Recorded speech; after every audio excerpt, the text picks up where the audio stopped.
History remembers the Dokkaebi as a goblin of mischief, a trickster of the forest, a blue fire that misleads travelers, a cackle in the dark. But the real story does not begin with a prank or a game. It begins with a goodbye no one bothered to say. Now, let that thought settle. Let your shoulders fall, just slightly, away from your ears. Let the day's weight slip from your jaw, from your hands, from the space between your ribs. There is nowhere else you need to be if it feels right. Let your eyes close now, or leave them open, resting softly on something still. Either way, you're already where you need to be. Picture, if you like, a path leading away from everything you know. It is not a wide path. It is a narrow track of packed earth, worn smooth by centuries of feet, winding into a Korean mountain forest just before dusk. The pines on either side are dark, heavy with the day's last warmth, and the air smells of wet moss and old wood. Somewhere ahead, something small and worn lies abandoned in the leaves. A single straw sandal, its strap broken, its weave still holding the shape of the foot that left it. Beside it, a wooden ladle, its handle split, dark with the stain of 1,000 meals. They have been thrown away. But they are not empty. This is a story about what happens when discarded things refuse to be forgotten. It holds a goblin born not of darkness, but of loneliness. It holds a woodcutter who walked into the fog armed with nothing but a sieve and 3 rice cakes. It holds a bridge where the sun rose just in time. And it holds a quiet truth that has outlasted dynasties. Everything you have ever thrown away remembers you. If this is the kind of story you would like to keep returning to, you are welcome to stay a while. There is no need to do anything more than that. And if you would like, leave a comment below and tell me 3 things. What time it is where you are right now, where in the world you are listening from. And if there is another creature already stirring in your thoughts, one whose story you would like told this way, I read every one. I am always listening for what to find next. So let the path carry you back now. Back before the goblin had a name. Back before the hero had even sharpened his axe. Back to the village at the edge of the mountain, where a woman's worn things have just been laid on the refuse path, and the forest has gone very, very still. Chapter 1. The quiet before the stirring. The village clung to the lowest slope of Sobaeksan like a held breath. Its hanok roofs, gray thatch darkened by seasons of rain, hunched beneath ancient pines that had watched over the valley long before the first foundation stone was laid. Mist moved through the lanes in slow, unhurried ribbons, carrying the scent of damp earth and wood smoke. The morning was still. The kind of stillness that arrives not as peace, but as waiting. At the furthest edge of the village, where the path narrowed into forest, an old woman had just drawn her last breath. She had been the healer, for more years than anyone living could count. Her hands had mixed remedies from the roots and bark of the mountain itself. Every household held something she had touched. A clay cup, a bundle of dried herbs, a strip of cloth stained with medicine. Now those hands lay motionless on a worn hemp blanket, and the village understood, without anyone needing to speak it, what custom required next. The thing she had used most intimately could not remain among the living. By late afternoon, 3 objects had been gathered from her small room. A wooden ladle, its bowl darkened by decades of broth, the handle split clean down the grain, a cracked earthenware jar that had once held fermented medicine, its glaze chipped into a map of fine lines, and a pair of straw sandals, the weave frayed and pale, each strap worn thin around the impression of her foot. One of the sandals had a broken strap, the straw ends splayed like exhausted fingers. These were not valuables. They were vessels of use. There is no need to picture the procession too clearly. It was not a ceremony. No priest walked before them. No bell sounded. A young woman who had once been the healer's apprentice carried the ladle and jar in a cloth sling. An old farmer followed with the sandals held loosely, in one calloused hand. They walked without speaking, past the last persimmon tree, and the village well, into the shadow where the maintained path gave way to the wild track the elders called the refuse path. The forest received them without comment. They laid the objects on a flat stone beside the path, the same stone generations had used for this same quiet purpose. The ladle was placed with its bowl facing upward, as if still waiting to be filled. The cracked jar was set beside it, angled slightly, the fissure catching the low orange light. The sandals were arranged side by side, though the broken one would not sit straight and kept falling onto its side. A few dried pine needles had already drifted onto the stone. No words were spoken. The apprentice touched the ladle once, lightly, and then turned away. By the time the villagers reached home, dusk had begun its slow descent over the ridge. The forest around the refuse path grew darker at first, the pines closing ranks against the failing sky. The stone and its 3 abandoned objects slipped into shadow, then into the deeper blue of early night. A breeze stirred the undergrowth, lifted a few loose strands of straw from the broken sandal, and then died away. The mountain settled into its own nocturnal rhythm, the distant trickle of a stream, the soft call of an owl, the creak of old branches shifting in the cold. The ladle had fed 100 fevers. The jar had held medicine carried up the mountain in the rain. The sandals had walked to the herb patches in spring, and to the sickbeds in winter, their straw soles pressed into the shape of a life spent serving others. Now they lay on a cold stone, no longer held, no longer warm, and the memory of use was the only thing that still clung to them. It was not grief that lingered in the clearing. It was something more patient, more elemental, the slow, unspoken weight of things no longer needed. For most discarded objects, this was the end. Rain would soak the straw until it rotted. Frost would split the wood further. The jar would fill with dead leaves and snowmelt. Time would erase them, and the forest would reclaim the space without memory. This was the natural order, and it was a quiet, merciful one. But the mountain was old, and old mountains hold older rules. And there was something about these particular objects, the depth of their use, the long intimacy of their service, that had changed them in ways the villagers could not see. The first sign came not as a sound, but as a color. Deep in the trees beyond the refuse stone, where the forest thickened into true wilderness, a faint blue light flickered into existence. It was barely brighter than a firefly, a cold, watery luminescence that seemed to float just above the ground. It did not move like a flame. It did not flicker with the wind. It simply hung there, a single point of impossible blue in the absolute black. And then, very slowly, it pulsed once, as if something had opened an eye. The pulse was followed by stillness. The blue light did not grow, did not approach, did not repeat the signal. It waited, as though it had all the time the mountain possessed, as though the categories of urgency and patience had no meaning for whatever had produced it. The ladle, the jar, the sandals remained motionless on the stone, but the air around them had changed. It was not warmer, not colder, but charged the way the sky charges before lightning, silent and full. The shadow of something was now cast across the path, though the thing itself had not yet arrived. The owl that had been calling fell silent. The stream seemed to hesitate. Its distant murmur suddenly hushed, as though the water itself had paused to listen. Even the breeze, which moments before had stirred the undergrowth with a dry rustle, withdrew into the deeper forest and did not return. The clearing around the refuse stone became a bowl of silence, sealed by the dark walls of the pines, and at its center, the 3 abandoned objects lay absolutely still. A ladle, a jar, a sandal, waiting for something they could not understand. The blue light had not moved, but it was no longer alone. A second point of luminescence had appeared a little further back among the trees, fainter, lower to the ground, and then a third, smaller still, hovering just above the moss like a drop of cold fire. They formed a loose, drifting constellation, their light too steady for flame, their color too deep for anything the village hearths could produce.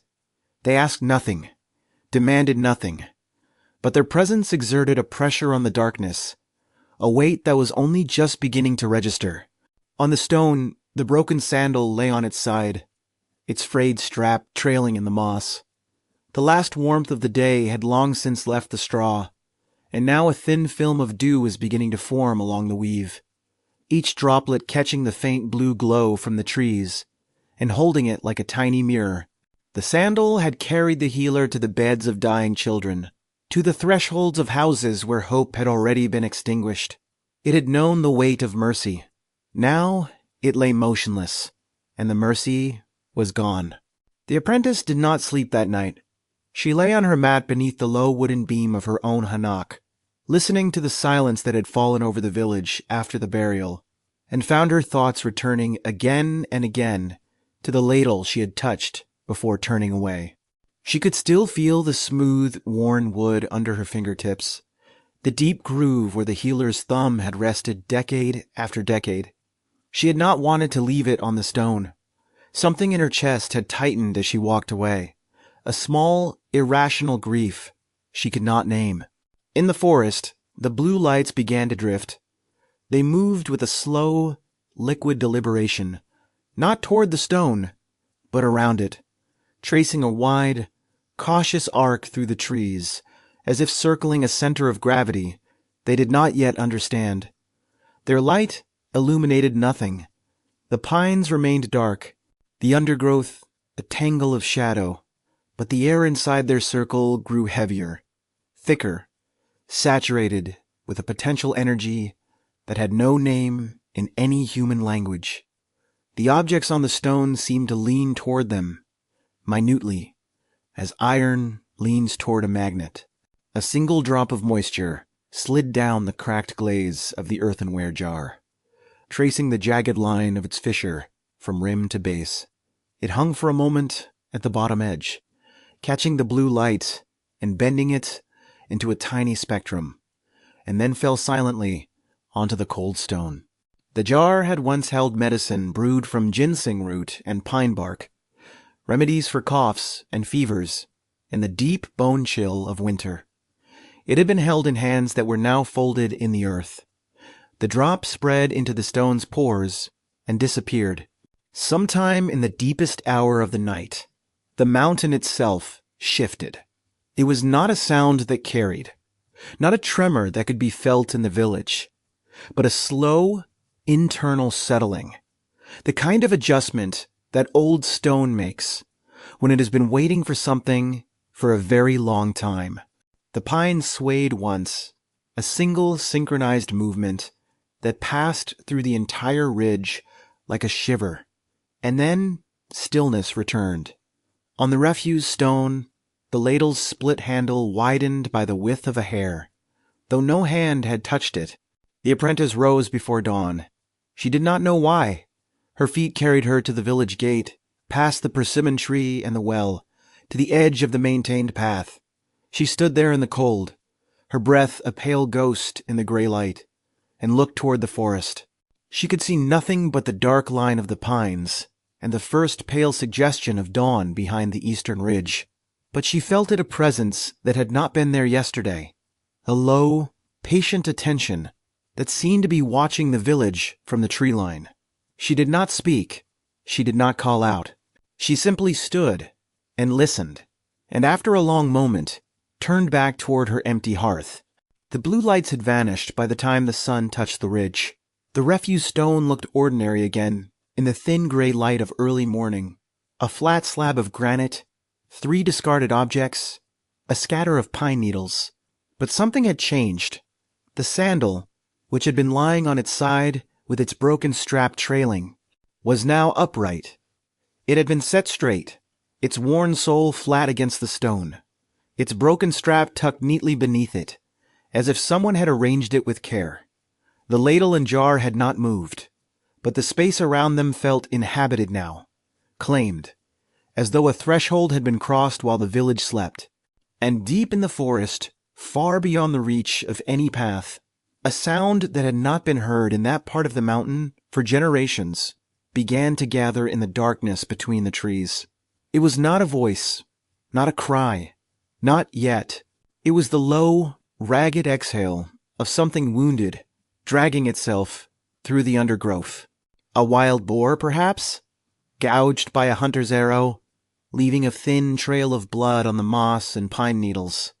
It was moving toward the refuse path, without knowing why, drawn by a force it could not comprehend, carrying with it the one thing the abandoned object still needed to quicken. Chapter 2. When the Wood Remembered Blood. The first sign was not a sound, but a warmth. The wild boar collapsed onto the flat stone with a heavy, final exhale, its dark flank rising once, then falling still.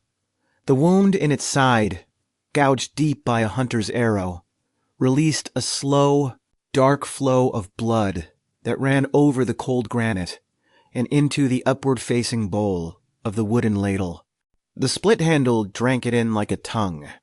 The cracked jar caught a few scattered drops. The broken sandal, still lying on its side, soaked the blood into its pale straw fibers until they darkened to a deep, wet crimson. For a long moment, nothing. The boar's body cooled against the stone. The forest held its breath, and the blood pooled in the ladle's bowl, as if waiting to be stirred. Then the blue lights that had been drifting in the distant trees halted their slow orbit and turned, all three of them, to face the stone with the fixed attention of living things. They began to drift inward, unhurried but deliberate, drawn by the scent of something that was not quite death and not quite life. The air thickened. The moss around the stone's base began to steam faintly. Though the night was cold, the ladle moved first. It was a small movement, barely perceptible, a tremor that passed through the split wood like a shiver, as though the grain itself had remembered something.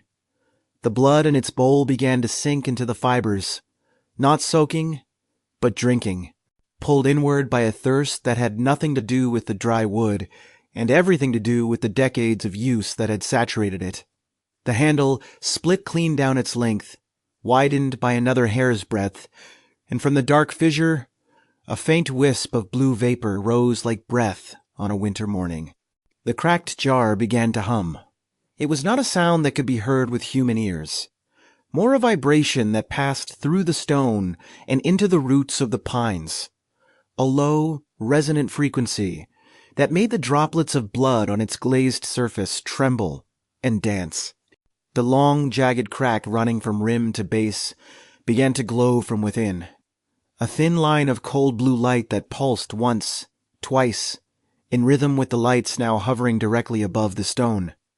The jar's clay body, fired in a village kiln long ago, was remembering the heat of its own making.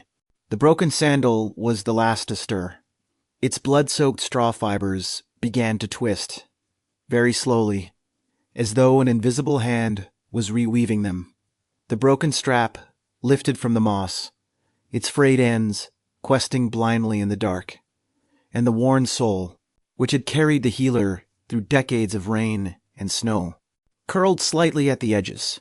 The three objects on the stone ladle, jar, sandal, were no longer separate things.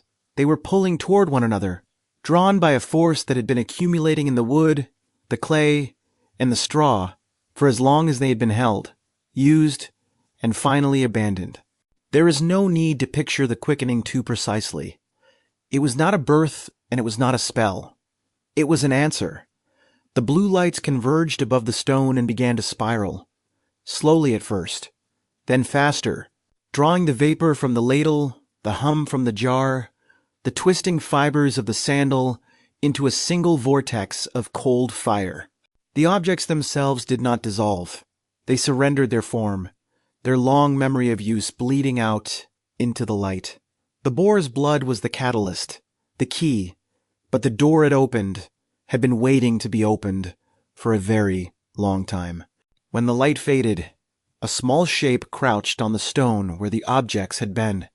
It was no taller than a child's knee, its body soft and rounded, its skin the pale, pinkish clay color of a newly fired pot that is not yet cooled. Its head was too large for its body, its limbs short and uncertain, and on the top of its skull, barely visible beneath a tuft of fine, soft black fuzz, was a tiny blunt nub of dark gray, a horn not yet grown. Its eyes were large, round, a warm amber with the round pupils of an infant, and they were open, very wide. The creature did not know its own name. It did not know what it was, where it was, or why the cold air stung its new skin. It lifted one 3-fingered hand and stared at it with slow, bewildered wonder, turning it over, flexing the blunt claws, watching the faint blue luminescence that still clung to its fingertips. Then it noticed the drop of blood that remained in the cupped palm of that hand, a single, perfect sphere of deep crimson that had not been absorbed, and it brought the hand closer to its face, its amber eyes reflecting the tiny red orb like a second pupil. It sat like that for a long time, a newly quickened thing on a cold stone in the deep forest, holding a drop of blood and trying to understand.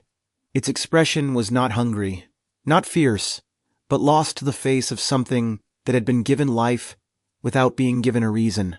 A breeze stirred the pines, and the creature shivered, its soft, clay-like skin puckering with goosebumps. It looked up at the dark canopy, at the cold stars visible through the needles. It made a small, tentative sound. Not a cry, not a word, but a question, shaped from breath alone. Dawn was still hours away, and the creature had time. It slid down from the stone, its feet touching the moss with the soft, uncertain contact of something that had never stood before. It took one step, then another, wobbling, clutching the edge of the granite for balance. The forest around it was immense and dark, and utterly indifferent, but the creature did not seem afraid. It was curious. It reached out and touched the rough bark of a pine with its damp clay fingers, leaving a faint smudge of blue. It was learning what the world felt like, one surface at a time. It wandered through the dark without direction, drawn by the sound of the stream and the faint glow of fireflies that seemed to recognize it as one of their own. The creature paused at the edge of a small pool, where the water lay still and black beneath an overhang of mossy stone. It knelt, its soft, clay-pale body folding with the unguarded clumsiness of the very young, and dipped its fingers into the cold water. The ripples spread outward, erasing the reflection of the stars, and the creature watched them with quiet, unblinking fascination, as if the movement itself was a language it might learn to understand. For the first hours of its life, the creature was gentle. It touched nothing with force, broke nothing, made no sound beyond the occasional soft exhalation of breath that misted in the cold air. It gathered fallen pine needles into a small pile, then scattered them again, watching the way they fell. It picked up a smooth pebble and held it against its cheek, feeling the cool weight. There was no mischief in it yet, no cunning, no hunger for chaos. There was only the raw, open receptivity of something newly born, taking the world in through its fingertips because it had no other way to understand. But the mountain was old, and old mountains do not permit innocence to last. As the first pale hint of dawn began to touch the eastern ridge, a change stirred in the creature's body. It began as a warmth, spreading outward from the center of its chest. A heat that was not unpleasant, but was not comfortable either. The heat of clay hardening in a kiln, of sap crystallizing into amber. The creature stopped its play and looked down at its hands. The soft, pinkish clay color of its skin was darkening, shifting through ochre into a deeper, mossy, gray-green, and fine ridges, like scales, were rising along its forearms. It tried to stand, but its legs had grown heavier, the joints thickening, the bones settling into a sturdier, stockier frame. Its shoulders broadened, with a low, grinding ache, and its spine curved forward, forcing it into a slight hunch. The soft fuzz on its head was coarsening into a mane of bristly black hair that ran down its back, and from its tailbone, a short, frayed, rope-like tail pushed through the skin, twitching once in the cold air. The creature made a sound then, not the questioning breath of before, but something tighter, sharper, the first edge of pain. The horn was the last to come. The tiny, blunt nub on its forehead began to throb, a deep, insistent pressure that built until the creature pressed both hands against its skull and whimpered. The nub pushed outward, curving slightly to the right, darkening to a deep charcoal gray marked with faint, concentric rings. The skin around it stretched and tore, a thin line of blue luminescence leaking from the wound before sealing itself. When it was done, the creature sat trembling on the moss, its breathing ragged, its new, sharper claws dug into the earth. It was no longer soft. It was no longer small. It was becoming what it would be. Dawn broke over the ridge, and the first true light of morning slid through the pines and fell upon the pool where the creature had knelt hours before. The water was no longer black, but silver, and it reflected the world above with the flawless clarity of a mirror. The creature, still trembling from the transformation, crawled to the water's edge and looked down. It saw itself, for the first time, the short, stocky body, covered in mossy gray-green hide, mottled with patches of bark brown, the broad shoulders, the ochre underbelly, the single curved horn of charcoal gray, the wide mouth full of uneven, chipped stone-like teeth, and the eyes. The eyes were what held it. They were still large and round, still a brilliant amber, but the round pupils of infancy had narrowed into vertical slits, and they stared back from the water with an intensity that the creature did not recognize as its own. It lifted one hand to its face, and the reflection did the same. It bared its teeth, and the reflection grinned back a wide, mischievous grin that it had not intended to make, but that now seemed to belong to it, etched into its features as permanently as the horn and the claws and the coarse black mane. It reached toward the water, not to drink, but to touch the face that was and was not its own. Its fingers broke the surface, and the reflection shattered into 1,000 ripples, dissolving the stranger into fragments of light and shadow. The creature sat back on its haunches, its hand dripping, its expression unreadable. The forest around it was waking, birds beginning to call, the stream resuming its murmur, the warmth of the sun reaching the moss. But the creature did not move. It was still trying to understand what it had seen, what it had become, and whether the soft thing that had gathered pine needles in the dark still existed somewhere beneath the hide and horn. The answer, though it could not have known it then, was yes. The soft thing was still there, buried deep beneath the monster's skin, and it would remain there for as long as the creature walked the mountain, a memory of tenderness that would sometimes surface in the way it balanced stones with impossible gentleness, or paused to watch a butterfly rest on its claw. But that was a hidden truth, invisible to anyone who would encounter the creature from this day forward. What the world would see from this moment on was the Dokkaebi, the goblin born of abandonment, grinning in the morning light. It rose to its full height, barely a meter tall, but carrying itself now with a new, grounded weight.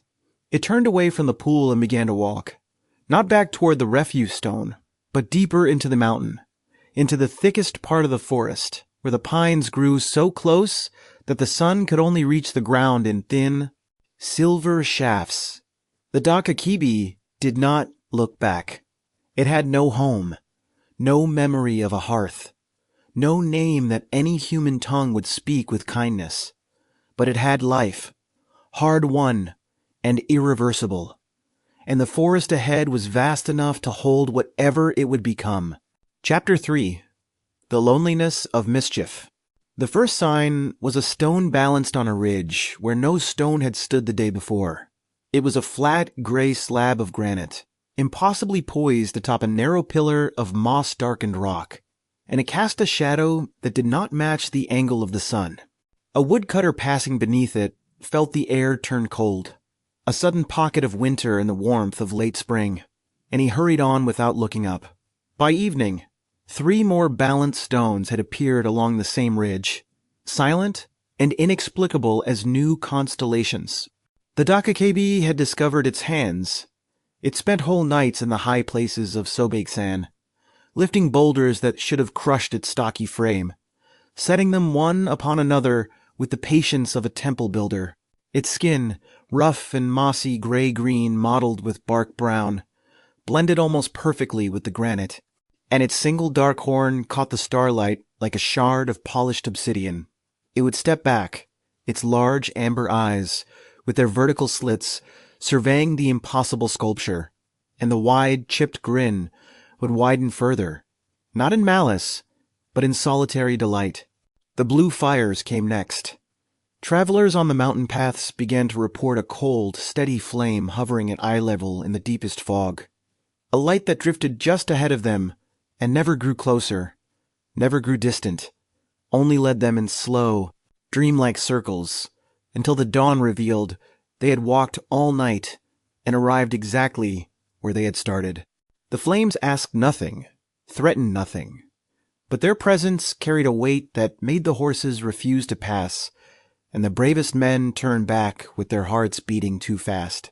One morning, a village in the Jeolla foothills woke to find every cooking pot in the settlement stacked in a single, impossible tower in the center of the square. The largest cauldron formed the base. The smallest clay bowl crowned the top, balanced on its rim. Nothing was broken. Nothing was missing. The pots had been arranged with a meticulous, almost reverent care, as though some invisible hand had tidied the world into an order only it could perceive. The villagers stood in silence, afraid to dismantle it, afraid to leave it standing. There is no need to picture every act of mischief too clearly. It was not violence. It was a kind of wild, anarchic play.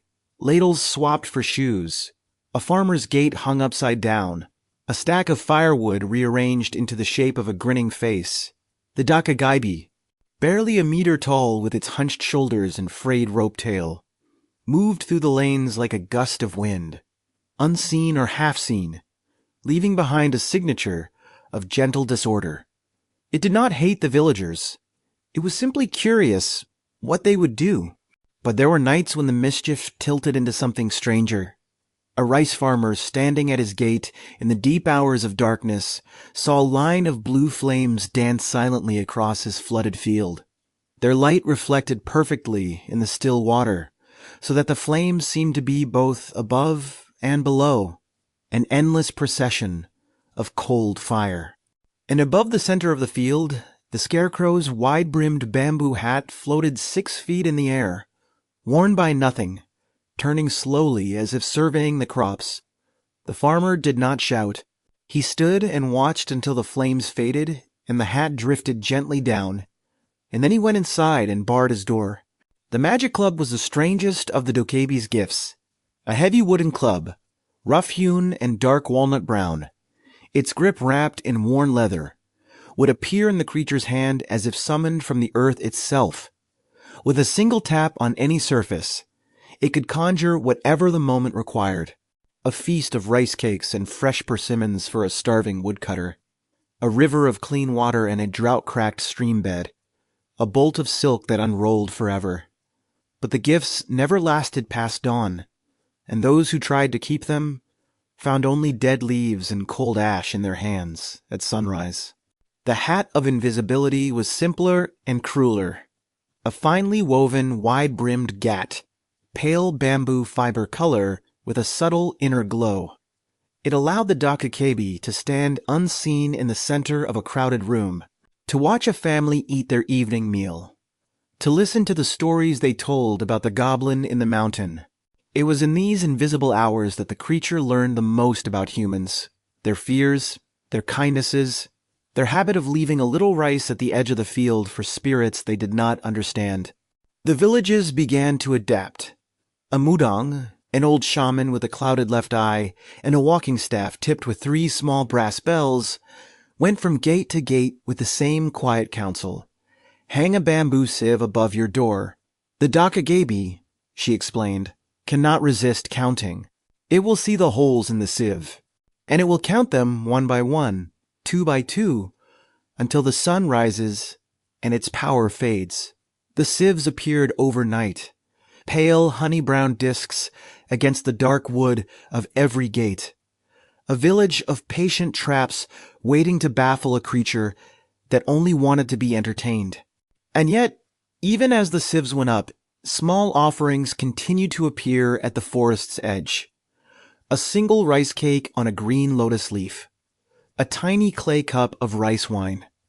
A child's lost straw sandal, placed not on the refuse path, but on a flat stone with a wildflower laid beside it. Because the Dokkaebi was not a demon, not a predator, not even an enemy, it was something older and more complicated. A spirit born of loneliness and answered by loneliness. And somewhere in the mountain, it was watching the offerings with its brilliant amber eyes and its crooked, unreadable grin.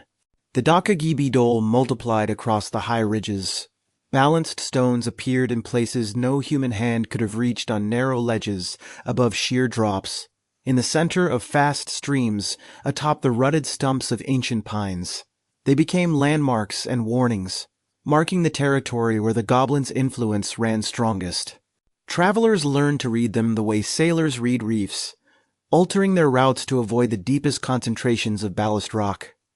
But some were drawn to them, the curious, the desperate, the young men who thought courage meant refusing to be afraid. One such young man, a woodcutter from a village that had suffered a lean winter, followed a line of Dokkaebi dole up into the high forest, in search of the creature's magic club. He carried no offering, no sieve, only an axe and a heart full of hunger. He found the Dokkaebi sitting cross-legged on a boulder in a clearing, the heavy, dark walnut club resting across its knees, its large amber eyes watching him with quiet, almost sad amusement. The creature did not rise, did not threaten, simply tapped the club once on the stone. A steaming bowl of rice and fish appeared beside the woodcutter's feet.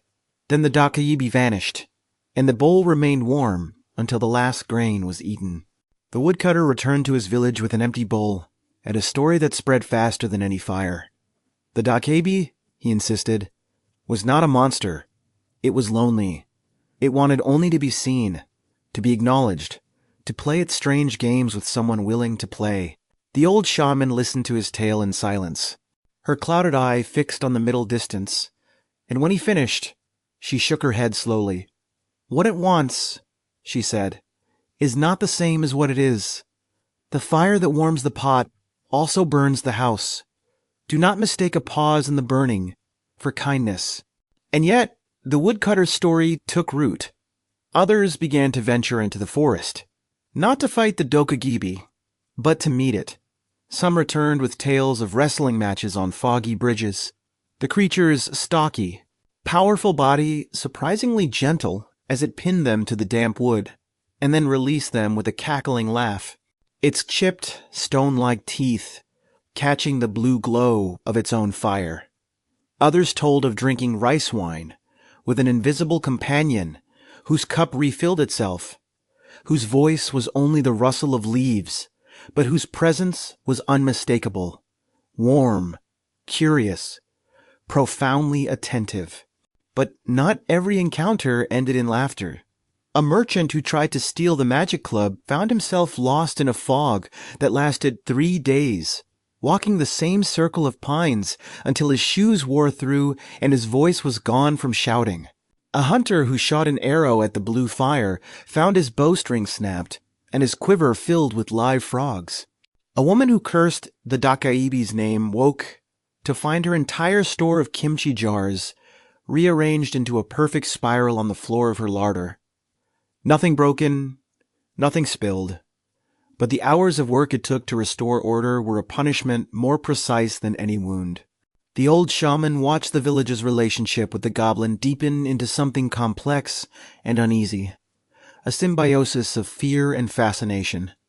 She continued to hang sieves on her own gate, and she continued to leave a small bowl of rice at the forest's edge every 7th evening. When the younger villagers asked her why she did both, protected herself, and made offerings, she answered without looking at them. Because the Dokkaebi is like the mountain itself, she said. It does not love you. It does not hate you. It simply is. And a wise person prepares for both the storm and the sunlight that follow each other. He, Dokkaebi itself, watched these developments with its unreadable amber eyes, crouched invisible on a rooftop, or perched high in a pine, its finely woven, wide-brimmed gad of pale bamboo fiber glowing faintly around its horned head. It saw the sieves and understood them not as rejection, but as part of the game, a move in the long, slow contest it was playing with the human world. It counted the holes sometimes, just to feel the strange, trance-like pull the shaman had described, and found it oddly pleasant, like a song it could not stop humming. The magic club was used less often as the seasons turned. The Dokkaebi seemed to understand, with the slow accumulation of a creature that had all the time the mountain possessed, that the gifts it conjured were not what the humans needed. What they needed, what they had always needed, was not food or gold or silk that vanished at dawn. It was something the club could not summon, a permanent companionship, a name spoken with love, a place at the hearth that was not borrowed, but given. The Dokkaebi could balance stones for centuries. It could not balance the absence at its own center. One winter night, when the snow lay deep on the Sobaeksan ridges, and the village roofs were white as rice cakes, the Dokkaebi came down from the mountain and walked unseen through the silent lanes. It paused at the gate of the apprentice who had once touched the healer's ladle before turning away. And it stood there for a long time, invisible, watching the warm orange glow of the hearth fire through the paper screen. It did not enter. It did not tap the gate. It simply stood, its rough gray-green hand resting on the wooden post, and then it turned and walked back into the forest, leaving no footprints in the snow. The mountain held its breath as the goblin passed, and in the villages below, the children who awoke in the night from dreams they could not remember felt the faint, inexplicable urge to look out their windows. They saw nothing but the dark pines, and the cold stars, and the pale blue wisps of fire that drifted along the ridgeline like a procession of patient ghosts. But something in them understood, without words, that the mountain was inhabited not by a monster, but by a presence ancient, lonely, and waiting for a story that had not yet arrived. It was waiting, though no one could have known it then, for a hero. Chapter 4. The Weight of Empty Bowls. The hunger was an old companion now. It sat beside the woodcutter at every meal, a silent guest that never ate but never left.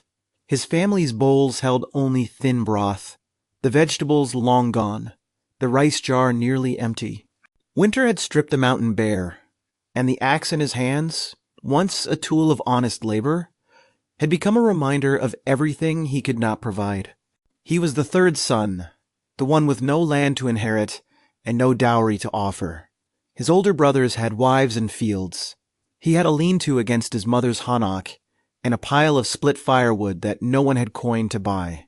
When the village headman called a gathering to discuss the goblin's growing boldness, the woodcutter stood at the back, arms crossed, knowing, even before the question was asked, what he would do.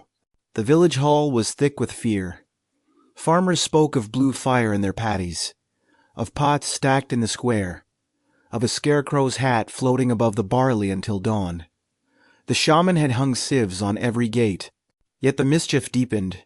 Someone, the headman said, must go to the mountain. Someone must face the Dokkaebi. The silence that followed was heavier than any stone. The woodcutter stepped forward before he could stop himself. His voice, when it came, sounded steadier than he felt.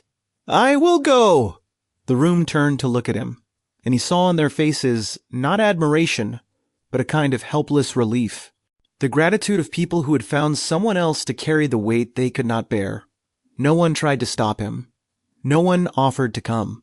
That night, he sat with his mother and sister around the low hearth, the fire dying to embers.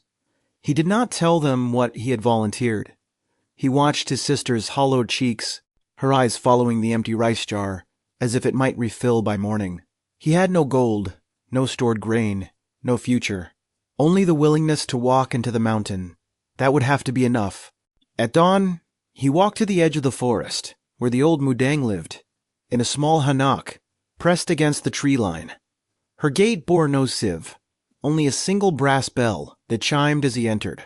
She was already awake, kneeling beside a brazier, her clouded left eye catching the firelight like a moon half hidden. She did not seem surprised to see him. She listened without interruption, her thin hands moving over the brass bells of her staff, as if hearing a music only she could perceive. When he finished, she nodded slowly and fetched 3 things from a wooden chest. The first was a round bamboo sieve, pale honey brown with a tight lattice, its rim worn smooth. The second was 3 rice cakes, still warm, wrapped in a green lotus leaf. She pressed the rice cakes into his cloth pouch and lifted the sieve, holding it between them like a mirror. The woodcutter waited for a third gift, a weapon, a charm. Instead, the old woman leaned close, her breath smelling of pine smoke and ginger, and whispered a single sentence. He did not understand it.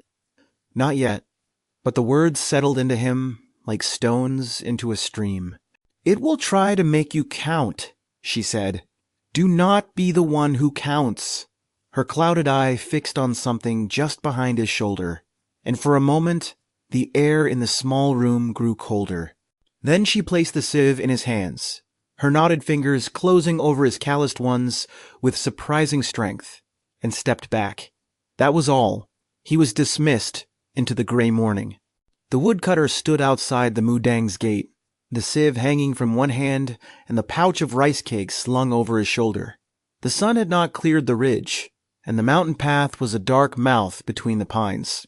He looked back once at the village, at the last wisps of smoke from the roofs, and turned toward the forest, his straw sandals soundless on the cold earth.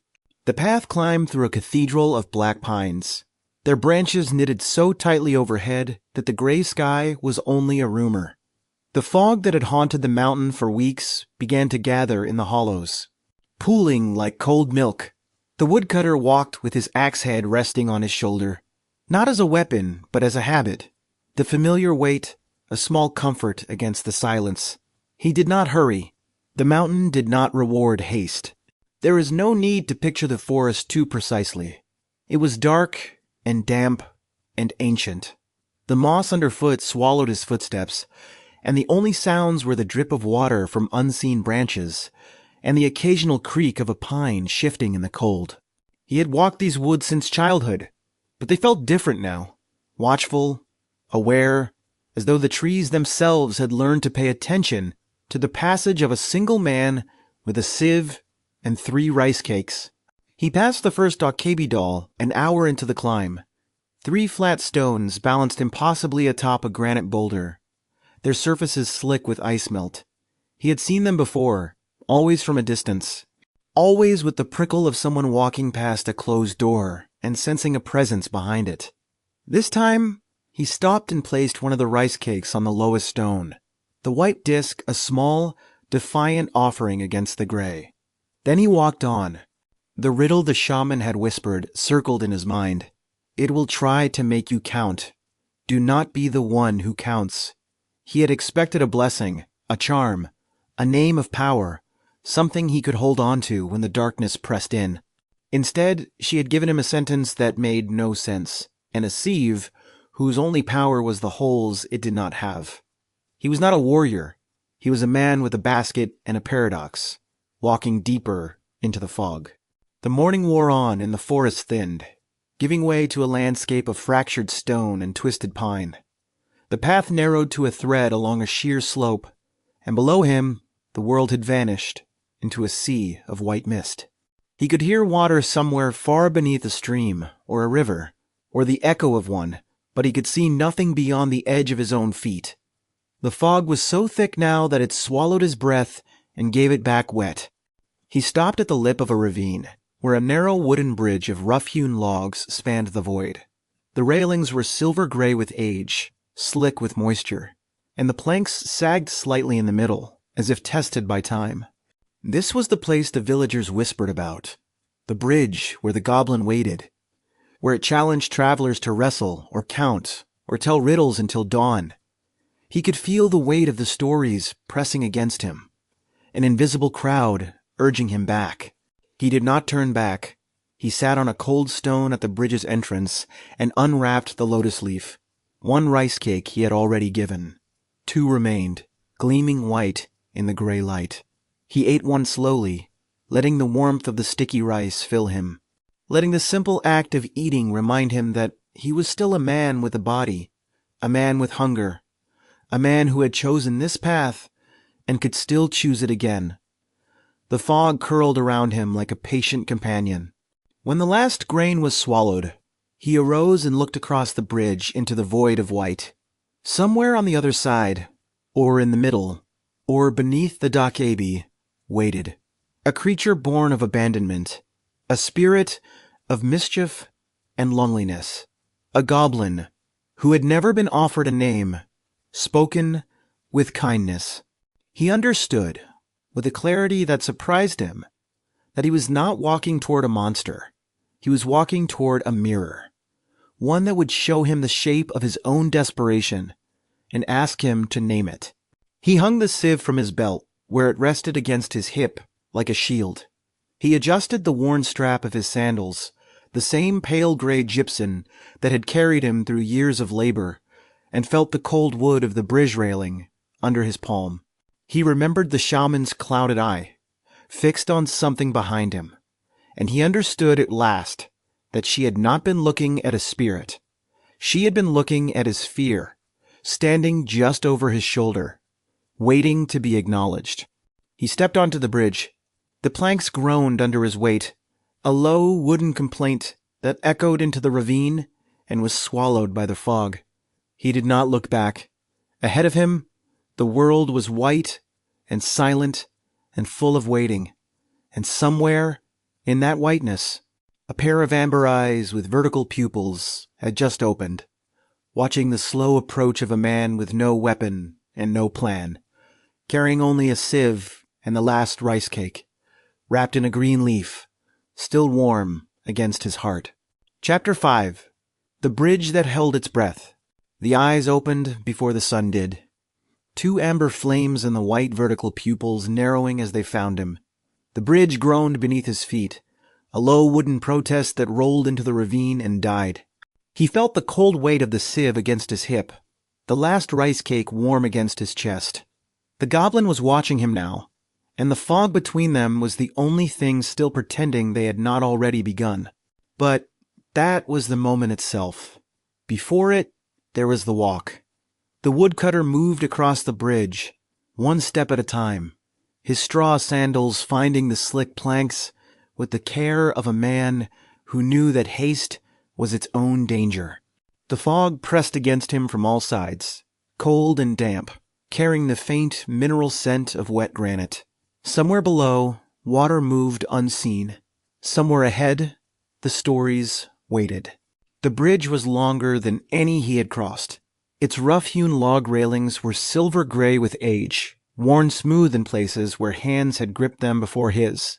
He passed a single straw sandal lying in the center of the planks, a worn gypsum, pale gray, its strap broken, facing the way he had come.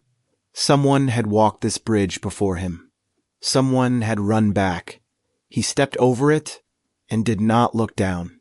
Further on, a small clay offering bowl lay on its side, empty, rimmed with frost.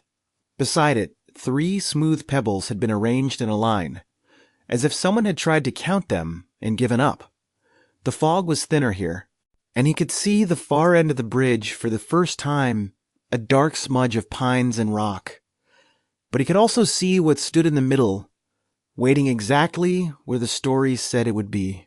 The Dokkaebi was smaller than he had imagined, barely a meter tall, a short, stocky humanoid with broad, powerful shoulders and a slightly hunched, bow-legged stance. Its skin was rough, weathered hide, mossy gray-green mottled with patches of dark bark brown, and its chest and underbelly glowed a warmer ochre. A single, slightly curved horn of dark charcoal gray, with subtle concentric growth rings, arced from the right side of its forehead. A coarse mane of bristly black hair ran down its spine, and a short, frayed rope-like tail flicked slowly behind it. Around its waist, a rough belt of twisted straw rope held 3 small polished animal teeth on a leather thong. Faint scarification marks, 3 parallel lines were visible on the left shoulder. It carried no weapon. It did not need one. Its face was the hardest thing to look at, not because it was hideous, but because it was almost human. High, prominent cheekbones, a flat nose with flared nostrils, and a wide, mischievous grin filled with uneven, chipped, stone-like teeth. The grin was not a threat. It was an invitation. And the eyes, large, round, protruding amber with vertical slit pupils, set beneath a heavy brow ridge, held no malice. Only a deep, patient curiosity, as if the woodcutter were the most interesting thing it had seen in decades. In one large 3-fingered hand, the creature held a heavy wooden club, rough-hewn and dark walnut brown, its grip wrapped in worn dark leather. The magic club. It rested the mallet head on the planks and leaned on it like a walking staff, its blunt claws tapping a slow rhythm. The woodcutter stopped 10 paces away, his own simple iron-headed hand axe still tucked into his belt, his hands empty. The two of them regarded each other across the foggy boards. The Dokkaebi spoke first, though its voice was not a voice. It was a sound like stones rubbing together under water, a low, grinding murmur that somehow resolved into words the woodcutter could understand. It said simply, "Play with me." Not a command, not a threat, a request, offered with the same hopeful tilt of the head that a child might use. The club tapped once on the wood, and a single blue wisp of foxfire kindled above the bridge, casting their shadows long. The woodcutter remembered the old shaman's words. "It will try to make you count." He did not reach for his axe. Instead, he lifted the sieve from his belt, a round, flat bamboo sieve, light honey brown with a tight, even lattice weave, its rim a simple bentwood ring, and held it before him like a shield. "I have a game," he said, and his voice was steadier than he felt. "Count the holes in this sieve. If you finish before sunrise, you win." The Dokkaebi's amber eyes widened. Its wide, mischievous grin spread further, revealing every chipped stone-like tooth. It stepped closer, its stocky, hunched frame moving with a surprising, liquid grace, the coarse black mane swaying. The magic club lowered, momentarily forgotten. It reached out one 3-fingered hand, the rough, mossy gray-green hide of its fingers stopping just short of the bamboo lattice, and the blue foxfire above them pulsed once, twice, in rhythm with a heartbeat that might have been the creature's or might have been the mountain's. The Dokkaebi began to count. Its voice, that low grinding of stones, dropped to a murmur as its amber eyes fixed on the lattice of the sieve. 1, 2, 3. The blunt claw traced the holes. Each number, a soft, wondering exhale. The blue foxfire above them dimmed, as if holding its breath. The woodcutter did not move. The planks creaked gently beneath them, and the fog seemed to lean closer, listening. Time dissolved into the rhythm of counting. The creature's world had narrowed to the honey-brown weave, the tiny squares of darkness and light. Its hunched shoulders relaxed. The coarse black mane fell still. The woodcutter watched the sky, where the fog was thinning almost imperceptibly, the blackness softening toward a deep charcoal gray. He did not count the hours. He did not need to. The first pale line of dawn touched the eastern ridge like a single brushstroke of gold. The Dokkaebi did not see it. Its voice had fallen to a whisper now, and its rough, mossy, gray-green fingers hovered over the lattice with the tenderness of a blind scholar reading a sacred text. The woodcutter felt his heart slow. He was not afraid. He was witnessing something he would never be able to explain. The light grew.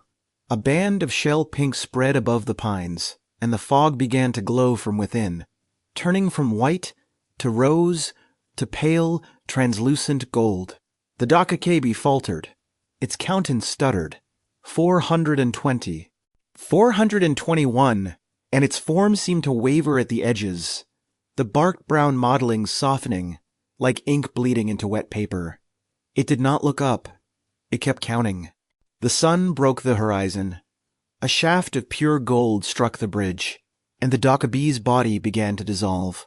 It did not cry out.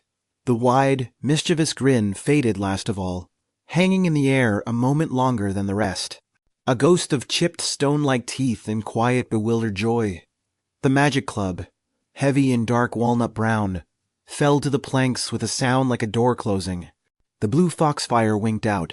The fog was gone. The bridge stretched across the ravine in the full light of morning, ordinary and weathered, its planks slick with dew. The woodcutter stood alone, the sieve still raised in his hands, its lattice washed gold by the sun. At his feet lay the magic club, its worn leather grip coiled like a sleeping serpent. He did not pick it up. Not yet. There is no need to picture the silence too precisely. It was not empty. It was the silence that follows a bell's last echo. Full, resonant, still trembling at the edges. The stream below the ravine had found its voice again. A bird called from the pines. The woodcutter lowered the sieve and knelt, one knee on the damp wood, and laid his palm flat on the planks where the Dokkaebi had stood. They were cold. He knelt there for a long time. The rice cake in his pouch had cooled, and the sun climbed higher, warming his shoulders through the off-white hemp of his jaggery. He thought of the healer's sandal, abandoned on the refuse stone. He thought of the shaman's clouded eye, fixed on his fear. He thought of the grin that had hung in the air, the last thing to go, and he understood that he had not defeated a monster. He had granted a wish. When he finally rose, he lifted the magic club. It was heavier than it looked. The dark walnut-brown wood, dense with something that was not quite weight. He tucked the sieve into his belt, slung the club over his shoulder, beside his simple iron-headed axe, and walked the remaining length of the bridge. On the far side, the path continued into the pines, and he did not look back. The bridge behind him was just a bridge again. But the mountain remembered. As the woodcutter descended through the sunlit forest, a single stone balanced on a ridge above the ravine shifted slightly, settling into a new, impossible angle. The Dokkaebi doll stood watch, as they had for centuries, and the club in the woodcutter's hands pulsed once with a faint, residual warmth. The story was not over. It had only shed one skin and begun to grow another, carrying its weight quietly down the mountain. Chapter 6. The Shapes Left by Absence. The woodcutter returned to the village not as a hero, but as a man who had seen something too large for words. The magic club hung over his shoulder, dark and heavy, and his feet moved with the slow, deliberate rhythm of someone who had walked further than the mountain path alone. He passed the first gates just after midday, and the farmers who saw him stopped in their fields, their hands stilling on their tools. No one cheered. No one ran to greet him. They only watched. His mother's hanok was unchanged. The same empty rice jar. The same fin broth bubbling weakly over the hearth. The same hollowed cheeks on his sister's face. He stood in the doorway for a long moment, the club in his hands, and then he crossed to the center of the room and tapped the mallet head once on the packed earth. The table filled with rice, fish, persimmons still warm from an imaginary sun. His sister wept. His mother touched the food as if it might vanish. He did not smile. The season that followed was the strangest the village had ever known. Granaries that had been empty for months filled overnight. A child who had lain feverish for weeks opened her eyes and asked for water. The woodcutter walked from house to house with the club, and wherever he tapped, abundance answered. But each morning he lifted the club, it was heavier a weight that settled not just in his arms, but in his chest. A slow, accumulating sorrow that he could not explain. He began to visit the bridge at dusk. He did not search for anything. He simply stood at the center of the planks, where the fog had once been thick enough to hold a goblin shape, and he waited. The stream below murmured. The pines creaked, and the first stars appeared in the pale sky. He never spoke. He listened, as if the silence might resolve into that low, grinding voice asking him to play again. It never did. The club's gifts grew smaller as the weeks passed. A bolt of silk became a length of rough cotton. A feast became a single bowl of rice. The woodcutter felt the magic thinning, bleeding out of the wood like sap from a winter tree. And he knew, without anyone telling him, that the Dokkaebi's power had been tied to the Dokkaebi's existence. The club was not a weapon or a treasure. It was a remnant, and remnants fade. One morning he awoke to find the space beside his mat empty. The club was gone. He searched the house, the lane, the edge of the forest where the old shaman kept her gate. But there was no sign of it. No footprint, no broken branch, no faint blue wisp to mark its passing. The mountain had taken it back, as quietly as it had once taken the healer's sandal and ladle. He stood at the tree line for a long time, his hands empty, and felt the weight lift and the grief settle in its place. The village returned to its old rhythms. The granaries emptied, the sick grew sick again, and the woodcutter's brief season as a miracle worker faded into story. But the villagers did not blame him. They had understood, even as they filled their bowls, that the abundance was borrowed, that the goblin's magic had been a gift given by a creature that had never learned how to give without losing something of itself. The woodcutter began to carve. He took up a piece of firewood one evening, a dark, dry branch of pine, and worked it with his axe and a small knife, shaving away the bark in thin, curling strips. By the time the stars were full, a small figure sat in his palm, a Dokkaebi, barely a hand's height, with a single horn, a wide grin, and a tail coiled around its feet. Its face was not a monster's. It was a friend's, remembered in wood. There is no need to picture the collection too clearly. It grew slowly, piece by piece, season by season. A Dokkaebi balancing a stone, a Dokkaebi holding a sieve, a Dokkaebi with a butterfly resting on its horn. He left some of them on the bridge, some at the refuse stone where the healer's belongings had once lain, and some he gave to children who could not sleep. Each one carried a small, stubborn warmth, as if the wood itself remembered the goblin's touch. The old shaman watched him from her gate, her clouded eye catching the light of 100 twilights. She did not speak of the club, or the bridge, or the carvings. She only nodded, once, when he passed, and he nodded back. They had both known the creature, one in the high places of the mountain, one in the stillness before dawn. And they both understood that the world was a little smaller now, a little quieter, a little less likely to laugh in the dark. But the carvings remained, and the carvings were enough. The woodcutter grew old, as woodcutters do. His hair grayed, his shoulders bent, and the axe he had carried up the mountain that morning grew too heavy for his hands. He gave it to a younger man, the son of a farmer who had once watched blue fire dance across his paddies and taught him how to split pine without shattering the grain. He did not speak of the bridge often, but when he did, his voice softened and his eyes went somewhere far away. He never married. He never took another treasure. The magic club, wherever it had gone, left no trace, though sometimes, on winter nights, when the snow lay deep on the Sobaeksan ridges, he would wake to the faintest blue glow outside his window, a light that pulsed once and vanished before he could rise. He stopped looking. He learned to receive the visits without chasing them, the way a man receives a dream he cannot quite remember. His sister's children grew up with the carvings.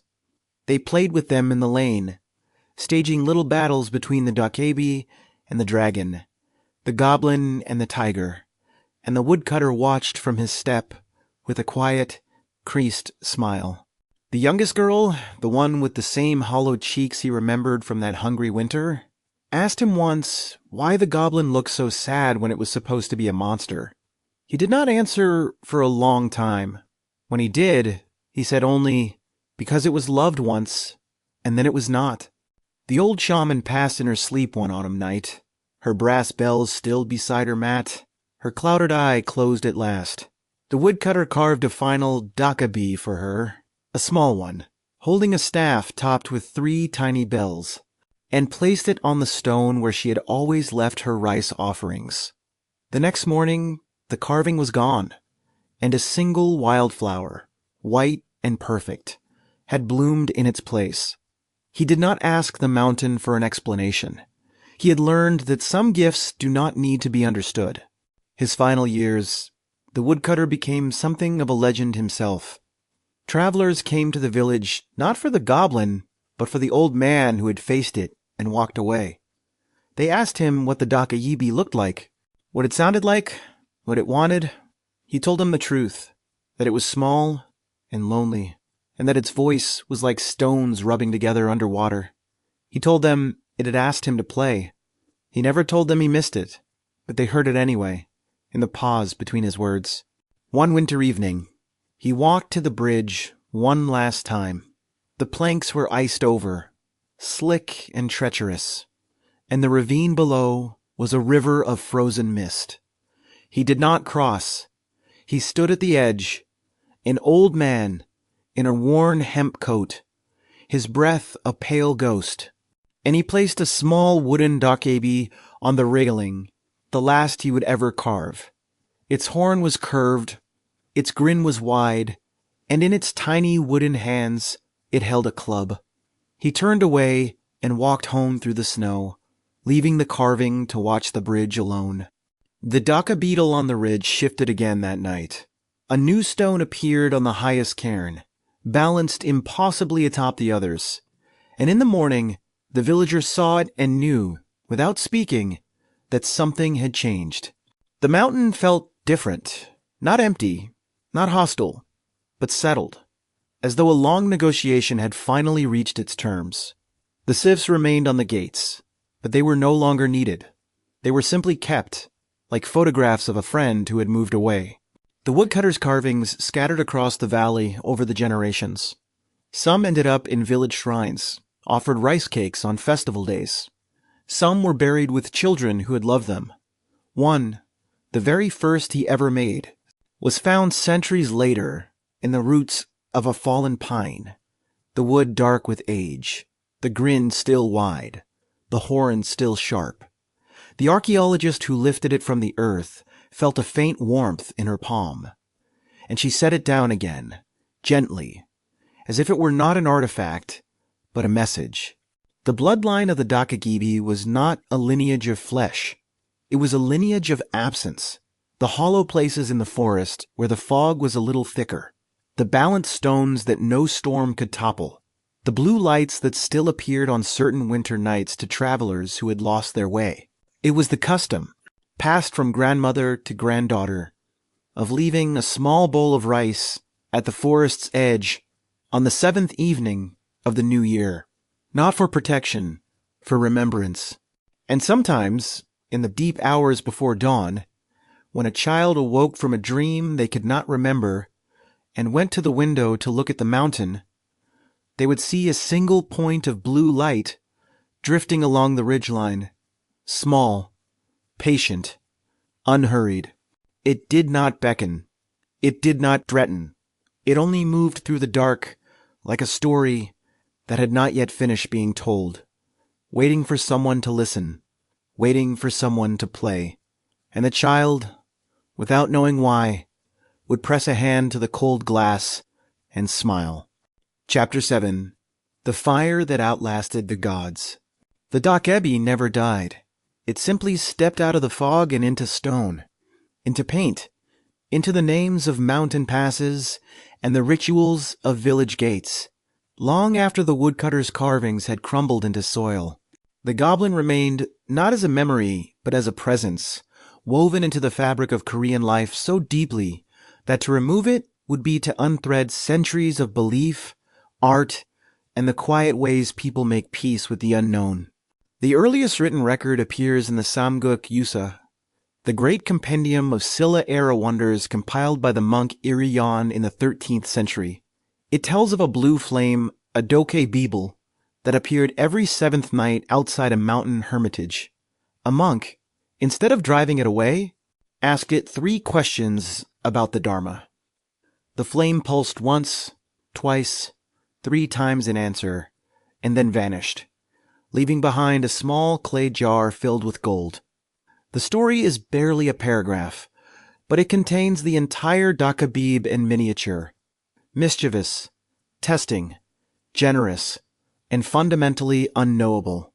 Centuries later, the Dongguk-yoji Sungnam, the great geographical survey of the Joseon Kingdom, recorded a remote mountain pass in Gangwon Province called Dokkaebi, Goblin Ridge. Travelers who crossed it reported sudden fog, lost paths, and an unaccountable laughter that seemed to come from the stones themselves. Local shamans performed rites there twice a year, leaving offerings of rice and dried fish at a cairn that no one had built, but no one dared dismantle. The ridge still bears the name, long after the rites have faded. The Dokkaebi found its fullest expression not in texts, but in folk art. In the shamanic paintings of the Joseon era, it appears as a grinning, one-horned figure dancing beside tigers and dragons, its body rendered in the flat, vibrant mineral pigments of the Mudong's shrine. It is never the villain of these scenes.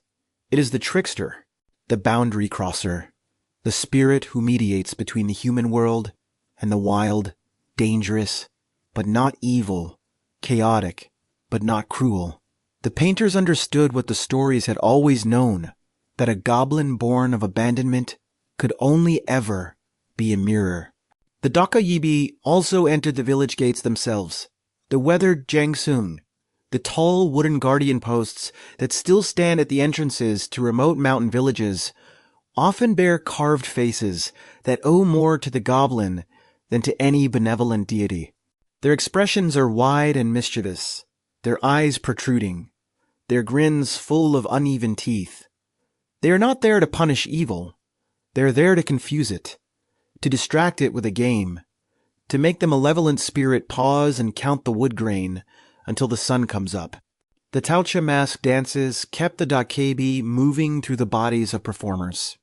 In the drunken, staggering goblin mask, dark-faced, horned, leering, the spirit was given flesh and breath and the license to mock the powerful. It stumbled through the village square, stealing hats and kissing matrons and pointing at the Yangban nobles with a finger that no amount of Confucian dignity could silence. The Dokkaebi, in the grammar of the mask dance, was the voice of chaos that every rigid society needs in order to remember its own absurdity. And beneath all the art and ritual, the folk customs persisted. The sieve hung on the gate, a quiet, practical piece of apotropaic magic that required no priest, no offering, only the faith that a goblin's mind could be snared by the simple beauty of a lattice. The bowl of rice left at the forest's edge on the 7th evening of the new year. The child told never to throw away a worn pair of sandals after dark, but to place them flat on the ground with the straps facing the mountain. These were not superstitions. They were a relationship. What did the Dokkaebi mean in the end to the culture that shaped it? It was not a god, not a demon, not an ancestor. It was the spirit of the discarded, the overlooked, the no longer useful. In a society built on Confucian hierarchy, where every person and object had a place and a purpose, the Dokkaebi was the thing that refused to stay in its assigned category.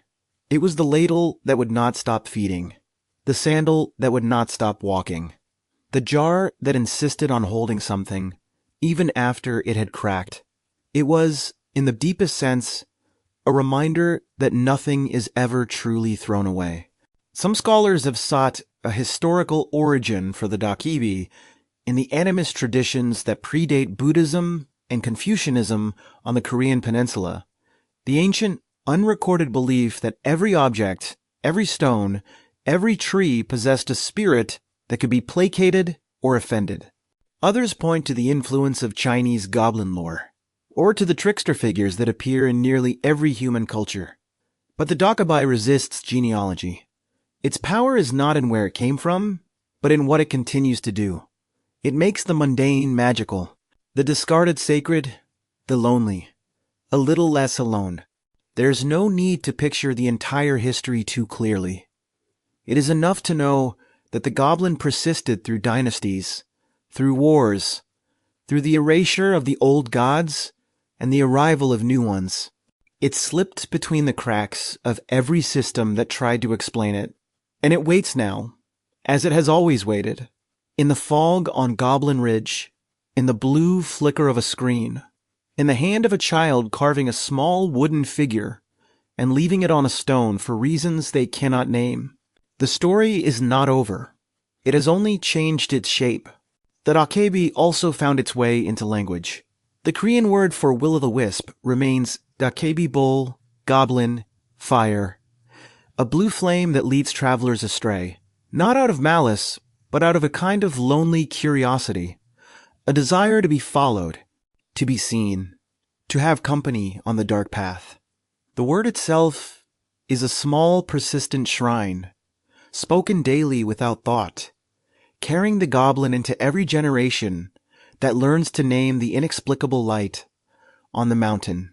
In the Tauchim dances that still flicker to life in village festivals, the goblin mask is often the last to leave the stage. The dancer staggers, stumbles, makes the crowd laugh with a lewd gesture or a stolen hat, and then, as the drumbeat slows, stands alone in the center of the square, the dark-faced, horned mask turning slowly to look at the audience. In that moment, the laughter fades into something quieter. The mask is not funny anymore. It is waiting for something. The Jangsoon Guardians still stand at the entrances to remote mountain villages, their carved faces weathered by decades of rain and sun. Some are painted, their protruding eyes bright with fresh pigment. Others are bare, gray wood, their expressions fading back into the grain. They are not worshipped. They are not even acknowledged by most who pass them. But they remain, and their wide, mischievous grins are the first thing a traveler sees when approaching the village, and the last thing they see when they leave. And the offerings continue. Not everywhere, not in the old forms, but in the impulse that the old forms arose from. A child who cannot bear to throw away a broken toy and places it gently on a shelf instead of the bin. A woman who leaves a bowl of water outside her door on the hottest night of the year for no reason she can name. A man who walks the same mountain path every morning and always touches a certain balanced stone as he passes. These are not rituals inherited. They are rituals discovered, because the Dokkaebi's presence still calls them forth. Perhaps the most enduring truth about the Dokkaebi is this: it was never a monster. The word goblin, in English, carries a freight of European folklore, greenskin, malevolent cunning, a taste for human flesh that distorts the Dokkaebi into something it was never meant to be. The Dokkaebi harmed no one, except through mischief that was, at its heart, a form of attention-seeking. It wanted to play. It wanted to be acknowledged. It wanted, in the only way it knew how, to be loved. And so the Dokkaebi becomes, in the end, a figure of profound consolation. To a culture that taught its children to value order, hierarchy, and the proper place of all things, the Dokkaebi whispered a subversive, liberating truth that even the discarded have power, that the worn out, the broken, the no longer useful are not empty. They are only waiting for a drop of blood, a moment of recognition, a game of counting in the fog to quicken into something new. The woodcutter understood this. In the final decades of his life, he would sit on his step at twilight, a small wooden Dokkaebi in his hands, and tell the children who gathered that the goblin was not gone.